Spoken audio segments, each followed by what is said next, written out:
Today it's Ted's top 5 acoustic pianos for 2024. Stick around.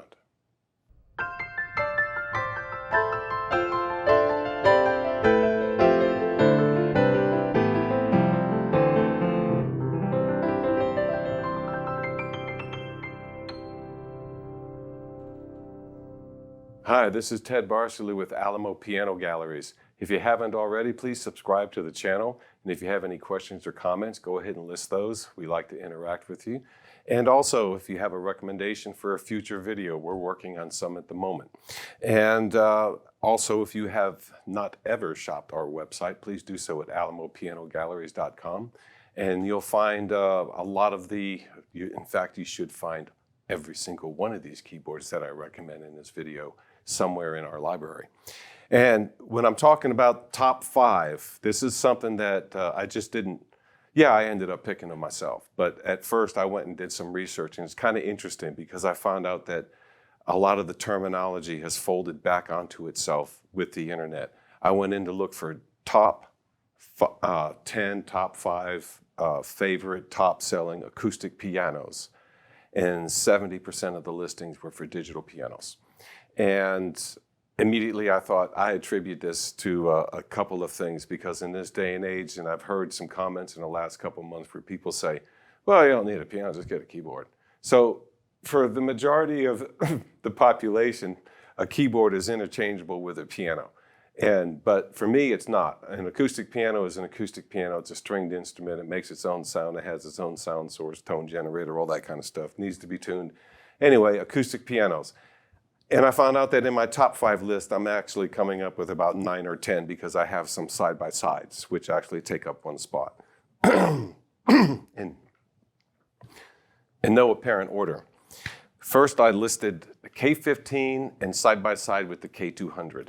And that's because a lot of times when people come in and they want to look at the entry-line brand new Kawai upright pianos, the most affordable things, you take them to the entry-line K15 and or the K200.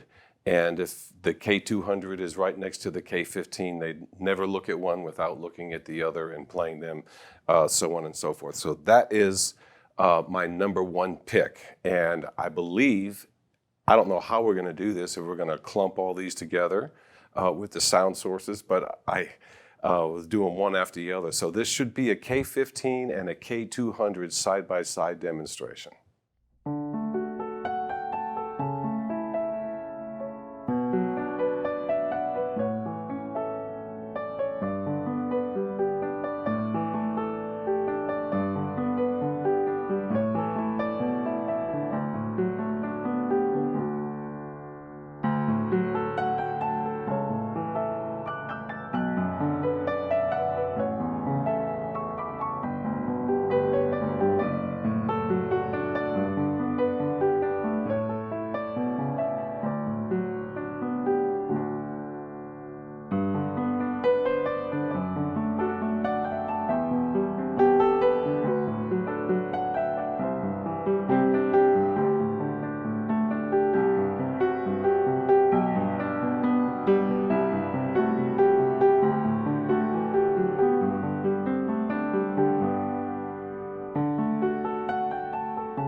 reason why I picked the K15 and the K200 is because a lot of very, very young, promising pianists at a young age, that is their first piano, or in some instance, it is their first true acoustic piano where they're upgrading from a keyboard or some kind of less than 88 key thing that they've been working on so far.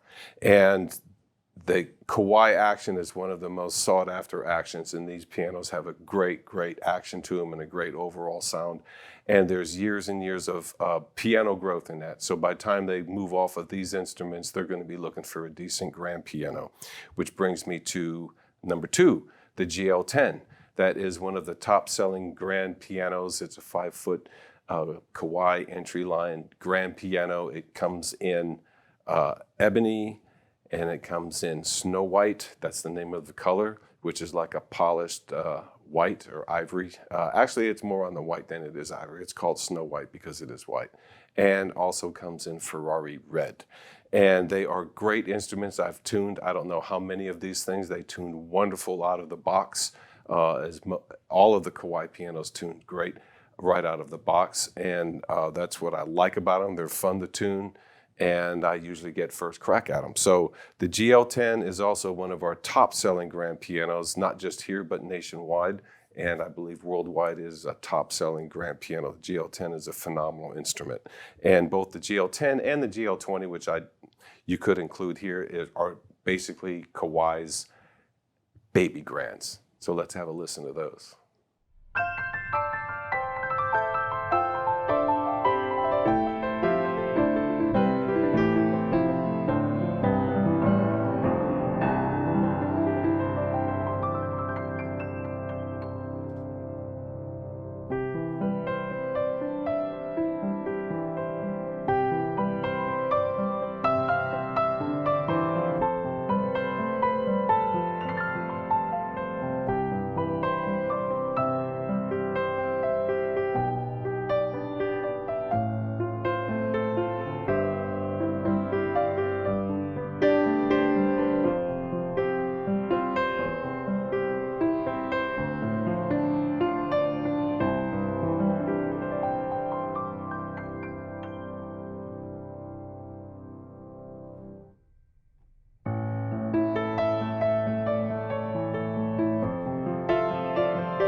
My number 3 pick is for refurbished, remanufactured, not just restored and repolished pianos. And in this, I specifically mean the Yamaha U1 and or the U3.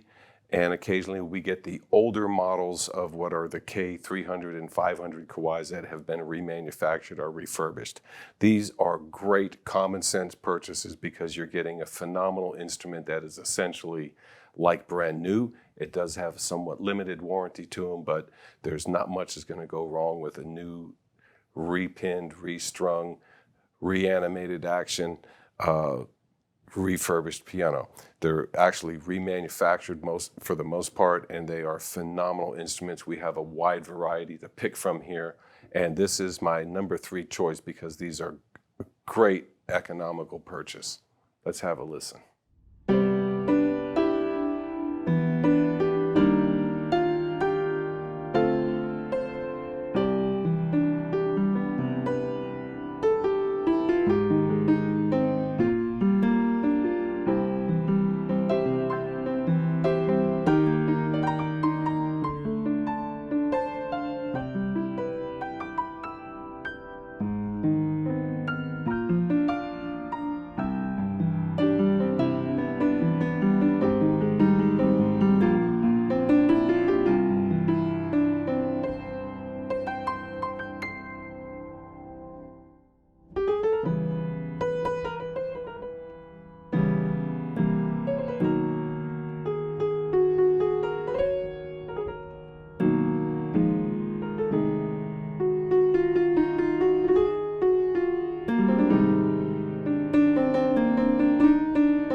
My number 4 pick of what I consider a great piano is whatever name you happen to find, and here's what it is. This is something that I recommend from a reputable dealer of some sort. The longer, sometimes the better. Also, the larger the inventory, the better, because you have a larger selection. And what I'm specifically talking about is a number of videos that we've made here where these are straight out used pianos. They're either consigned pianos or they're ones that were traded in, and these are what I call quote unquote gems.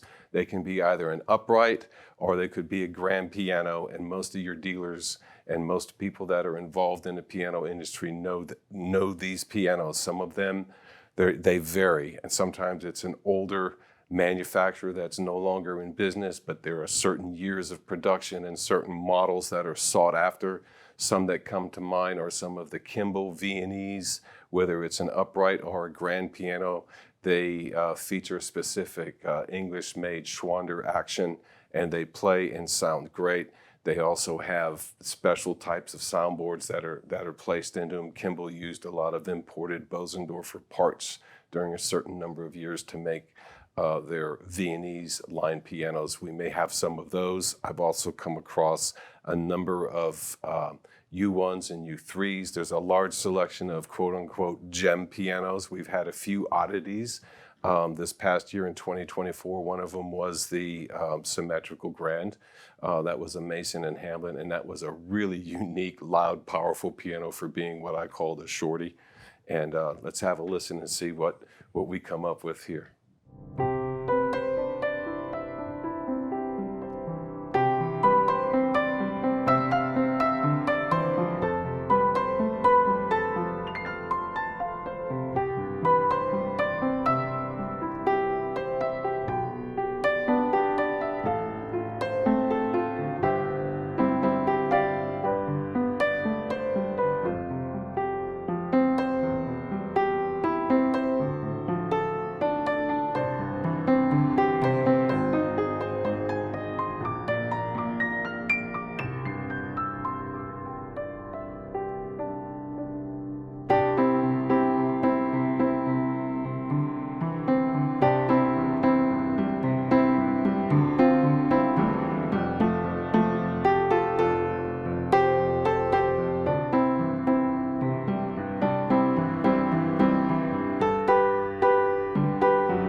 The nice thing about the gem pianos is that each one of them is unique in and of to themselves and to the world. The other thing is, don't be surprised if a lot of what I called furniture pianos, and I was corrected immediately, are called upright console pianos, home model pianos or consoles. I call them furniture pianos. There's a lot of hidden gems in those as well. And so, like, again, I remind you, deal with a reputable dealer, or at least so you have some kind of recourse if the gem doesn't turn out to be a gem.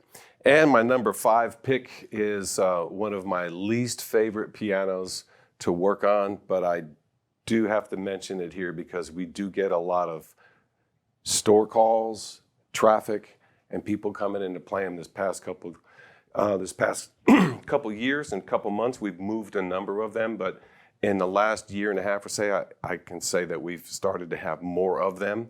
They are an attraction, they are a conversation piece, and if you don't sell one, it's okay. It's because you can always sell them as is. There's still someone that's going to want it and take it, and that is a Steinway 1098, often referred to as a Steinway 45. A lot of tuners and technicians do not like this piano, which is why I mentioned it. It's one of my least favorite pianos to work on because they can be kind of quirky and a bit of a bear to work on. The other thing I wanted to mention, once they're tuned and the action is working, then you know why everyone wants one. That's the beauty of a Steinway 45. We had a couple of them here. I don't know how many of them we have on demo.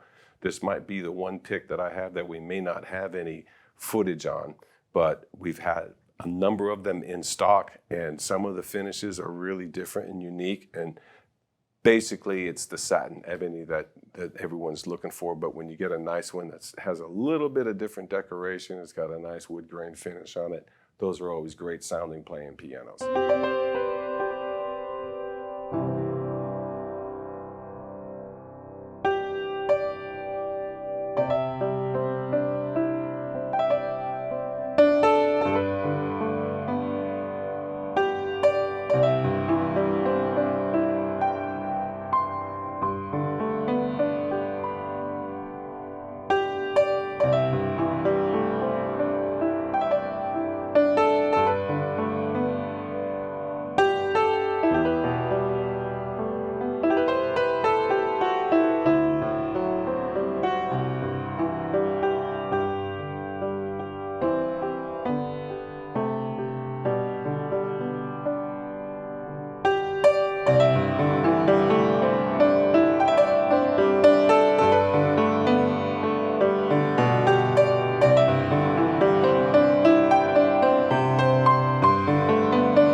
And that concludes my top 5 list of acoustic pianos for 2024. And if you notice that a lot of them are geared toward used pianos, and I know that not everyone in the world can go out and buy a brand new piano, and even if they could, they probably wouldn't, because it's like, why spend something if you don't know what it is that you're getting in the first place? And I always equate the complexity of a piano to even that of a typewriter. And so if you can imagine the different stages of development and the working components of a typewriter, they come of age about the same time that the piano starts to get focused, and the Industrial Revolution produces some really, really great machines that are still selling and still relied on a lot. The typewriters become the word processors and computers, and now everyone's got it on their phone. And sewing machines, well, that's something there's no way around now, is there? Sewing machines and pianos have a lot in common. Their history kind of runs side by side. Until then, next time, there's a lot of great deals out there on both brand new and used instruments. And I'm glad that about half of my list is mostly on previously owned and loved instruments that still have a lot of life in them. I am Ted Barsley with Alamo Piano Galleries. Thank you so much for listening and considering my top 5 list of top acoustic pianos for 2024. We'll see you next year real soon.